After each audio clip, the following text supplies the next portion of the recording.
This is the story of Kenneth Randall, M.D. Kenneth Randall is more than a mere character of fiction.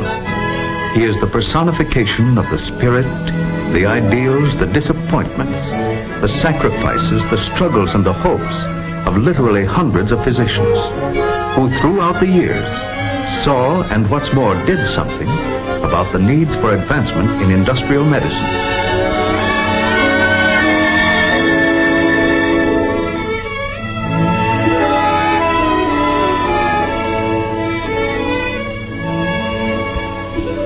Waterfall and in the evening, da-da-da-dum, da-dum, da-da-dum, da-dum, da-dum.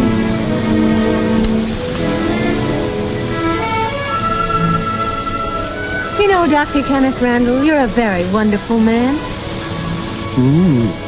That's right. Yeah. And come to think of it, you're a very, well, to say the least, a very brave young woman, Mrs. Randall. Brave? Why do you say that? Why? Because you married me. Oh, but don't misunderstand. Actually, you have a wonderful catch in me. A brilliant young surgeon, fresh from an exciting career as an underpaid intern. But ready now to conquer the medical world and lay it at your feet. Ah, yes, I can see it all now. A huge banquet. All the prominent medical men in the country gathered to pay honor and tribute to Dr. Kenneth W. Randall, world-renowned, famous for his great contributions to something or other. Of course, you'll be there, too, as my proud little wife. Well, thank you very much for the invitation. Ah, I can hear me now, as I stand to accept the tremendous ovation and make my acceptance speech. All that I am, or ever hope to be, I owe to my little wife. Bravo! Bravo!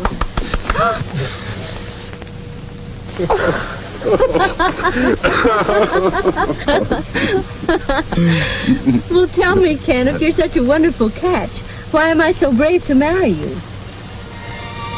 Because you didn't wait until I became a success. You married me now, before I even have an office of my own. I should call sharing one with Dad an office. Before I even had my first regular patient.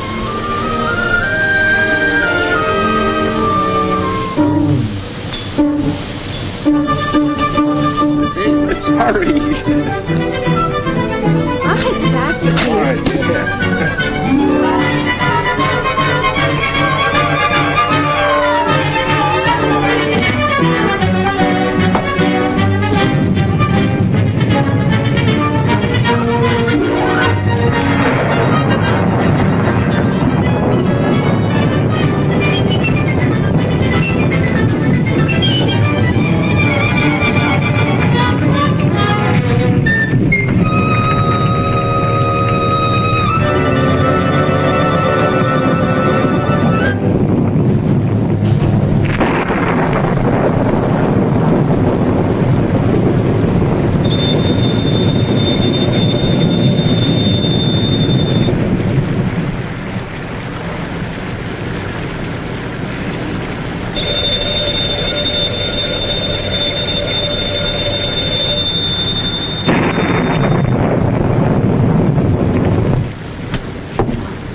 Hello? Hello? Hello? Hello? Is it a patient? Hello? There's nobody there. No wonder there's no one there. That's the doorbell ringing. Here's your robe. Oh, thank you, dear.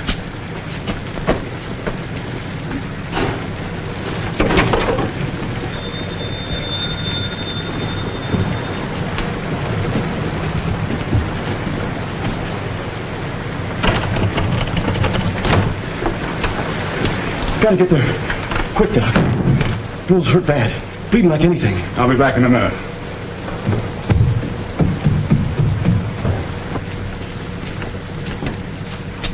Darling, it was a patient. One of the workmen was hurt over at the mill. Oh, I'll get your clothes.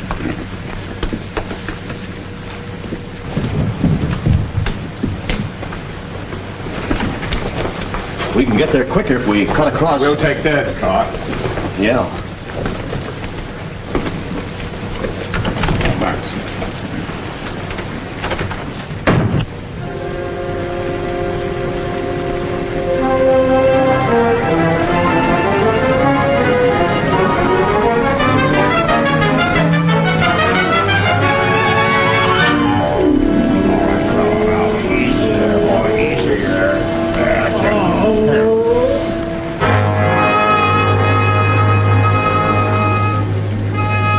What are you doing there? Using chewing tobacco for disinfect. Sure, that's what we always do. Cobwebs for the bleeding and chewing tobacco for disinfecting. Here, let me in there. Yes, sir. We have to get this man to a hospital. Quickly. Easy. Take it easy there.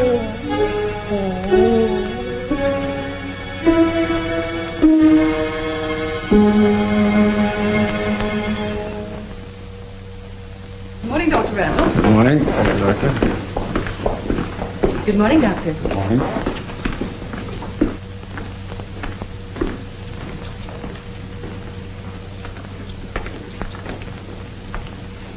This is her chart. Here. Has my son come in yet, Miss Lane? No, he hasn't, Dr. Randall. Oh, here he is now.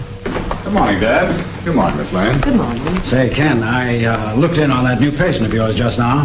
Fellow from the mill. I hope you don't mind. Gosh, no, Dad. What'd you think about him? Looks like he'll be all right. Husky fellow.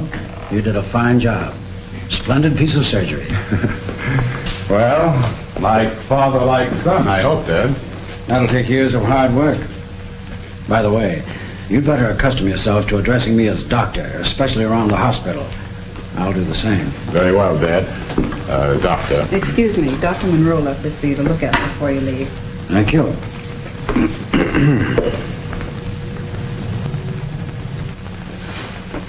You know, I've been thinking. They have quite a number of accidents over there at the mill. I remember as a kid, you were always treating somebody from there, fixing a broken arm or something. Yes, my fees from that mill alone probably put you through medical school. I've been wondering if something couldn't be done about that. The accidents at the mill, I mean. It seems to me that... Well, I doubt if anything can be done about it. There are always accidents, especially in a mill. Men grow careless. Something goes wrong with the machinery. No, I don't know. It doesn't seem right to me. Isn't it part of a doctor's job to do everything he can to prevent accidents and sickness as well as to cure them? Of course, but within reason.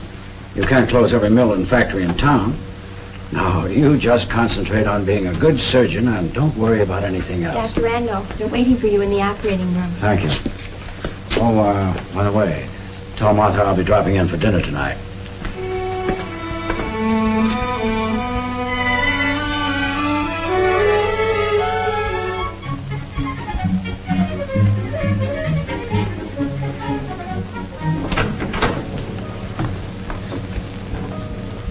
The doctor will see you in just a moment. Mason, what's the matter with you fellows over there at the plant? I thought I told you to come in and have this hand dressed every day. Johnson's as bad as you are. His wound should be dressed every day, too. Yet he hasn't been in for a week. You fellows at the plant are all alike. Gosh, Doc, it ain't so easy. We work all day and at night, well, it seems when we get home, get cleaned up and have our supper, well, I don't know. It seems there just ain't no time for running to the doctor.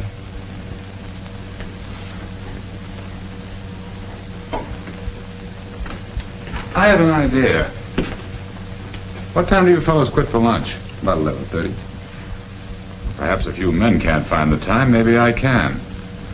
How would it be if I came over to the plant tomorrow at 11:30? Gee, do you think you could do that, Doc? Gosh, if you can come over to the plant, that'll help things out a lot. All right.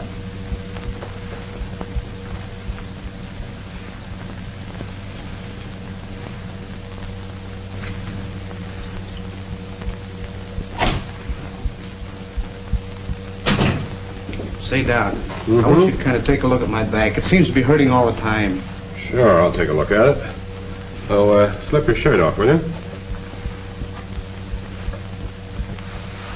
There you are, Jim. That'll fix you up. Okay, Doc, thanks a lot.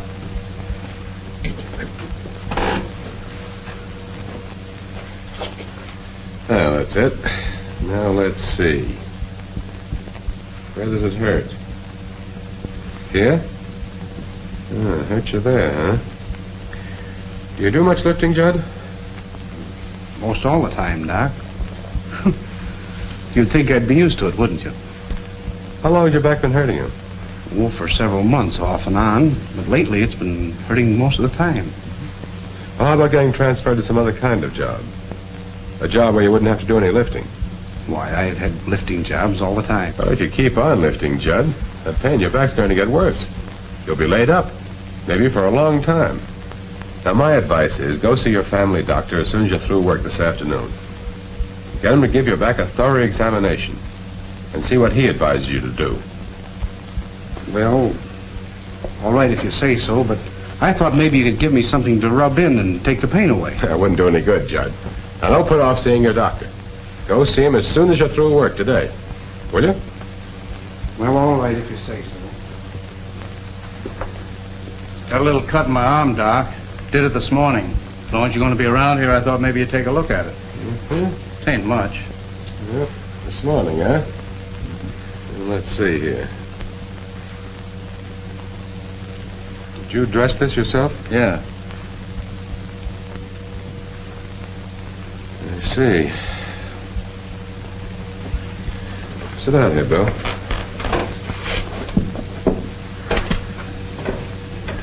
Bill, you fellas ought to have a first aid kit around here. Yeah, except we wouldn't know how to use it. Well, I'd be glad to teach somebody to give first aid treatment. Come in handy in cases like this. Say, Art. Yeah, Bill? Come on over here. Art's always around helping when anyone's hurt. He'd be a good one to teach first aid to. What's up? Hello, Doc Randall. Well, Doc here wants to know if you want to be his assistant. Bill suggested that you might be interested in learning a little about giving first aid in cases like this. Yeah, that'd be all right. Well, fine. I'll leave some iodine, some bandages, and a few,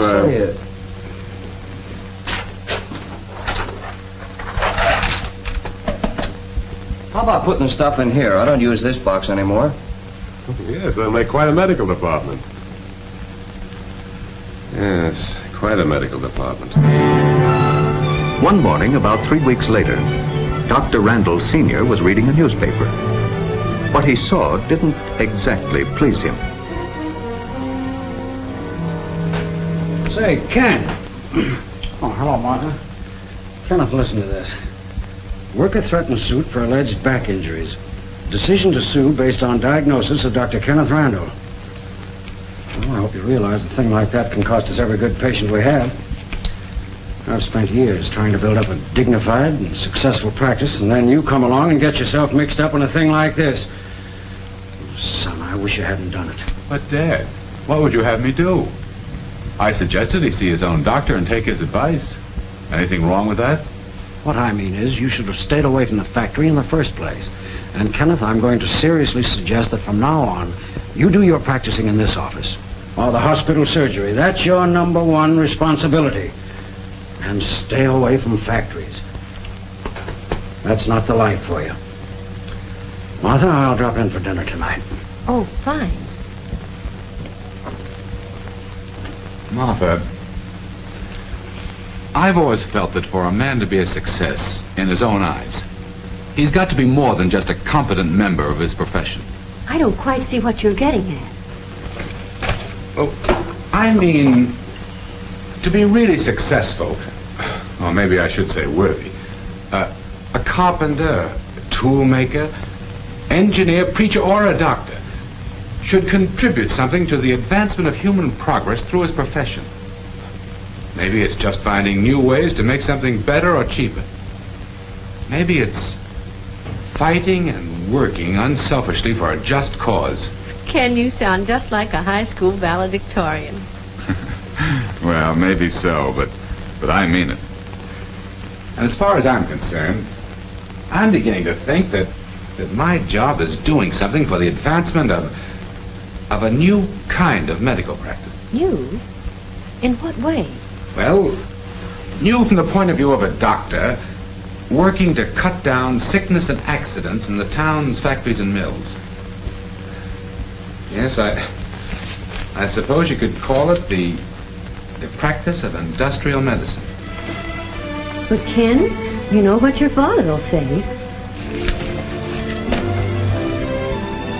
What's more important, Martha? What do you say? All that I am, or ever hope to be, I owe to my wife. In that case, I'd better do all I can to help in whatever job you undertake. How are you going to go about it? Well, right now, I don't know. I really don't know. But I'm going to do something.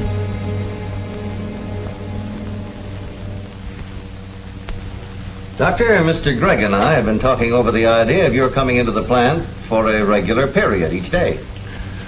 I must say, the idea of a doctor in a factory seems quite unusual to me, to say the least. Sit down, Doctor. No, gentlemen, there's nothing new about a doctor in industry, and I've been interested in the idea for some time. So when you said you wanted to see me, I came right over.